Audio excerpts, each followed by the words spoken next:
Bonjour tout le monde, c'est Romilou, j'espère que vous allez bien. Je suis très heureuse de vous retrouver. Je voulais vraiment vous remercier parce que je vois que voilà cette collection de jeux que j'ai en ma possession, bah, écoutez, ça vous plaît de les voir, donc c'est super, ça me fait vraiment plaisir. Donc du coup, bah, écoutez, j'ai décidé, oups là, si j'emmène la caméra avec moi, du coup j'ai décidé de continuer encore quelques vidéos. Et puis on fera du développement personnel après, je vais continuer un petit peu sur la tendance, puisque ça vous plaît. Et puis ne vous inquiétez pas, hein, on reviendra sur tout ce qui est développement personnel, etc. Donc je vous prépare des petites choses intéressantes. Et en attendant, on continue à se détendre et à voir un petit peu ma collection. Alors, aujourd'hui, on va voir les cartes lumière de Lise Bartoli pour transformer nos parts d'ombre. Donc c'est un jeu qui est assez connu, hein, qui arrive dans une boîte magnifiquement de saison, même s'il pleut à Paris, je vous dis pas, c'est horrible. Mais la boîte est de saison, voilà le dos, ce sont des cartes glossy et dorées. Donc dites-moi si vous connaissez ce jeu, je pense que oui, hein, vous le connaissez. Maintenant, je ne sais pas pour la plupart d'entre vous si vous l'avez. Donc ce sont des cartes avec des petits, comment dire, avec des thèmes. Ça arrive avec un guidebook comme ceci, tout en couleur. Donc vous voyez, vous avez le nom de la carte, la symbolique, l'interprétation, comment activer votre carte et un conseil. Et ça pour toutes les cartes. Donc c'est vraiment super bien fait. Et donc je voulais vous présenter également, voilà, qu'il y a plusieurs cartes, plusieurs types de cartes. Les cartes ombre, personnifie ce qui freine ou bloque l'évolution de l'être, les cartes émotions qui révèlent les sentiments négatifs qui nourrissent les parts d'ombre, les cartes lumière qui délivrent un message éclairant propice à la prise de conscience, les cartes ressources qui réveillent les richesses intérieures nécessaires pour changer, et les cartes transformation qui guident vers la réalisation du changement positif des parts d'ombre. Donc c'est un jeu que j'aime énormément, dont je me sers vraiment régulièrement. Il est très très chouette. Donc vous voyez, chaque thème a une couleur. Donc là on est dans la lumière pour les oranges. Pour les émotions on est dans le bleu.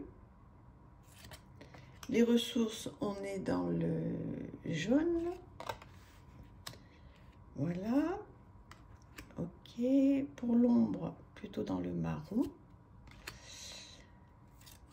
Voilà. Donc dites-moi qu'est-ce que vous en pensez. Donc il y a le nom de la carte et vous voyez une petite phrase clé. Sympa, hein, j'aime beaucoup, beaucoup. Alors, vous pouvez vous en servir de différentes façons. Vous pouvez le tirer donc comme ça, puisque en fait, vous ne savez pas sur quelle couleur vous allez tomber, donc au hasard. Ou bien, donc, vous faites des tas par thème, lumière, ombre, etc. Et puis, vous en prenez une de chaque. Voilà, donc vous pouvez le travailler de différentes façons. Tout ça, c'est expliqué dans le petit guidebook.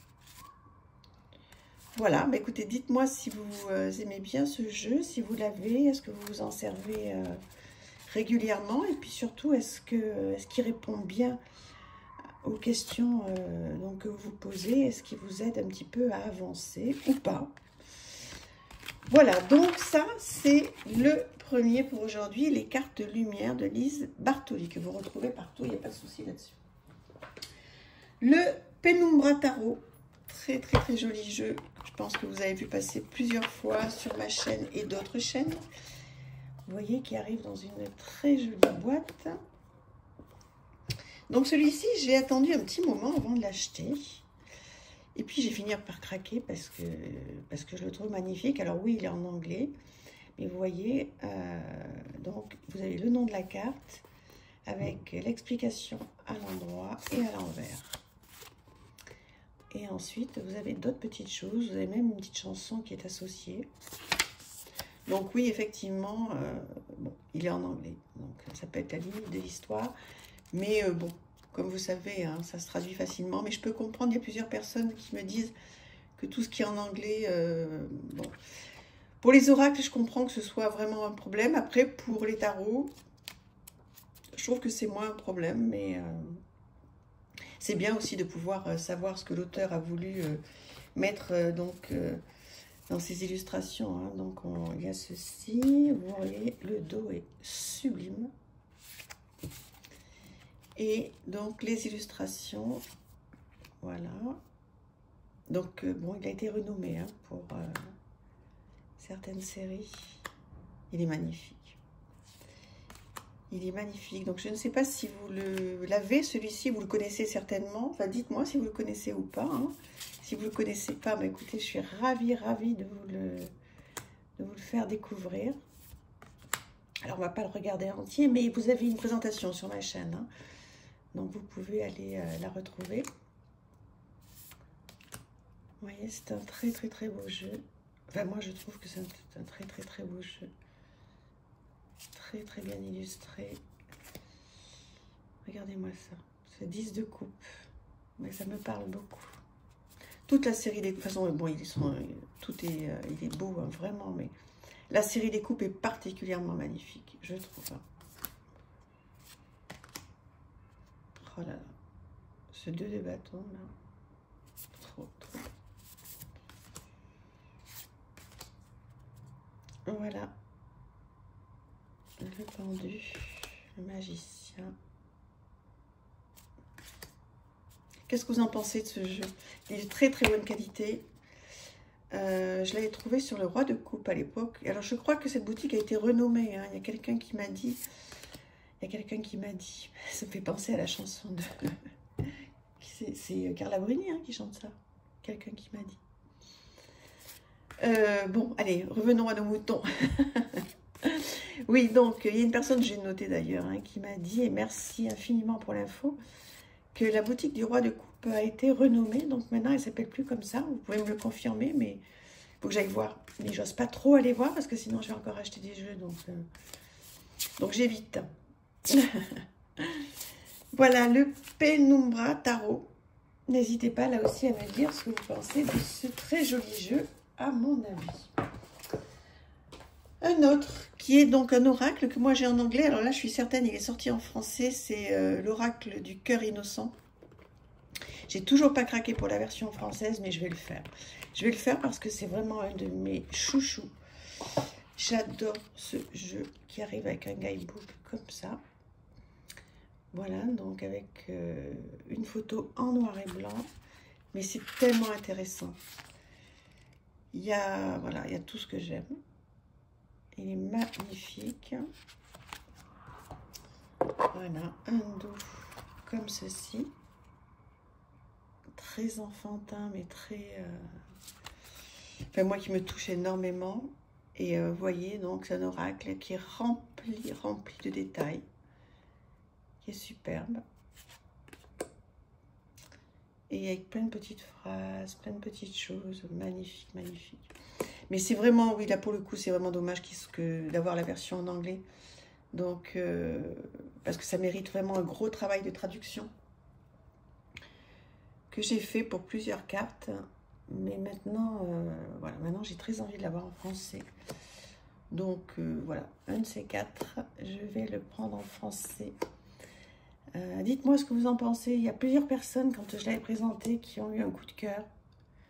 Donc, si vous l'avez depuis un petit moment, n'hésitez pas à me dire si vous en êtes content. Et comme ça va me conforter ou pas dans le fait d'acheter la version en français. Et je pense qu'effectivement, voilà. Bah, écoutez, dites-moi, confortez-moi sur cet achat en français ou pas. Dites-moi s'il vaut le coup en français ou pas. Je pense que oui, hein, au regard de ce que j'ai traduit, c'était déjà très très beau, très très fort. Donc, je pense que je vais pas tarder. Je vais attendre que cette vidéo paraisse. Donc, ce sera demain matin. Demain, donc, nous sommes jeudi. Je vais attendre vos commentaires. Regardez ça. Moi, ça me parle. Hein, au regard de beaucoup de choses que j'ai pu vivre. Petite. Donc, oui, très chouette oracle. L'oracle du cœur innocent, The Oracle of the Innocent Heart. Voilà. Ensuite, l'oracle des fées de Paulina Cassidy. Donc, là aussi, il y a une personne qui me disait qui ne savait pas par quel oracle de Paulina Cassidy commencer. Donc, je lui ai conseillé hier celui-ci. J'ai l'impression que ça saute un peu, là, la vidéo, non? Bon, bref. Et donc, effectivement, moi, c'est un de mes tout premiers que j'adore. Il est magnifique, tout en français, superbe. Bon, les cartes sont un petit peu petites, mais quoique, vous voyez, un dos comme ceci. Donc, je peux te conseiller, si tu passes à nouveau là aujourd'hui, tu te reconnaîtras quand tu m'as demandé, enfin, tu m'as dit, tu ne sais pas par quel commencer, par quel jeu de Paulina Cassidy commencer, ben, je te conseille celui-ci. Enfin, moi, c'est mon premier que j'ai eu d'elle. Et je m'en sers, je l'adore, puisque bon, forcément, c'est un de mes tout premiers. Et je ne sais pas qu'est-ce que vous en pensez. Est-ce que vous conseilleriez celui-ci pour démarrer avec un des jeux de Paulina? Il y en a beaucoup, hein. Donc moi je les ai presque tous maintenant, donc j'imagine qu'on est nombreuses à en avoir pas mal. Ce sont des illustrations, bon ben voilà, on reconnaît hein, parmi toutes les illustrations qui sont à notre disposition, on reconnaît tout de suite le coup de crayon de Paulina Cassidy. Donc voilà, dites-moi ce que vous en pensez. Très très beau ce jeu. Ça fait plaisir de le revoir aussi. Ça me rappelle des souvenirs quand j'ai vraiment démarré. Enfin, démarré on va dire de manière, comment dire, assidue. Puisque bon, les cartes, ça fait longtemps hein, que j'aime ça, mais de manière assidue, effectivement. C'est un des premiers jeux que je me suis offert. Voilà, vous l'aimez bien celui-là? Il est beau, hein? Trop beau. Allez, on va aller sur un autre jeu, Les Esprits de la Forêt de Lucy Cavendish. C'est un jeu qu'on ressort assez souvent, hein, donc à la période automnale en fait, qui arrive dans une boîte comme ça, un petit peu argentée, c'est joli. C'est même très joli. Ah, je sais pas qu'est-ce que... Ah si. Bon, ok. Donc, un guidebook comme ceci, avec une mignonnette en noir et blanc, et donc tout en français. Et là, vous avez donc plein de choses. Voilà, comment ça se présente. Et alors, regardez-moi cette petite porte. Regardez. Cette petite porte, alors rien que sur le dos des cartes, vous voyez, on peut déjà se dire, mais où ça mène? Regardez la petite sorcière. Le petit chat. Trop beau. Magnifique dos. Et donc, voilà, ce monde des esprits de la forêt. Avec des mots-clés, le nom de la carte. Il est sublime, hein, celui-là. Je suis très contente, là aussi, de le revoir et de vous le représenter. On le connaît, hein, on le connaît bien, mais... moi, je ne l'ai pas sorti depuis au moins 6 mois, celui-ci. Et là, je me fais plaisir. Je sais que ça vous fait plaisir aussi de revoir ces jeux. J'en suis très heureuse, mais franchement, je me fais tellement plaisir à moi aussi, donc c'est chouette. C'est chouette de refaire le tour comme ça de nos jeux. Moi, j'adore ça, voir des vidéos comme ça, parce qu'en fait, des fois, on se dit, mais je l'ai ce jeu, pourquoi je m'en sers pas? C'est trop bête. Et on a envie de le ressortir, donc c'est chouette, ça sert à ça de revoir des collections comme ça, quand ça dure pas trop longtemps. Voilà, un petit quart d'heure tous les jours, chez Romilou. C'est comme si vous veniez à la maison. Oh, c'est pas mignonne, ça, l'ancienne. J'adore. C'est comme si vous veniez à la maison, voilà, on se fait un petit quart d'heure collection de Romilou. On passe du bon temps, c'est chouette. Voilà, donc je continue à vous présenter ce jeu. Pour aujourd'hui, on va en rester là. Puis n'hésitez pas toujours à me dire si vous avez ces jeux, si vous aimez bien ou pas. Voilà, si vous en avez envie, etc., etc. On passe des petits moments légers. Et puis après, pour ceux qui veulent du développement personnel, ne vous inquiétez pas, je vous prépare des petites choses. On va continuer à parler de la dépendance affective, qui est un sujet qui me tient à cœur, vous le savez. Et comme je travaille beaucoup dessus en ce moment, je vous prépare à nouveau des petits tips, comme on dit, pour essayer de tenter de sortir de ça. Voilà. À très bientôt. Je vous fais des grosses bises. Bon, on va dire à demain. Hein. Je vous embrasse. Bonne journée ou soirée. À très vite. Au revoir. Merci.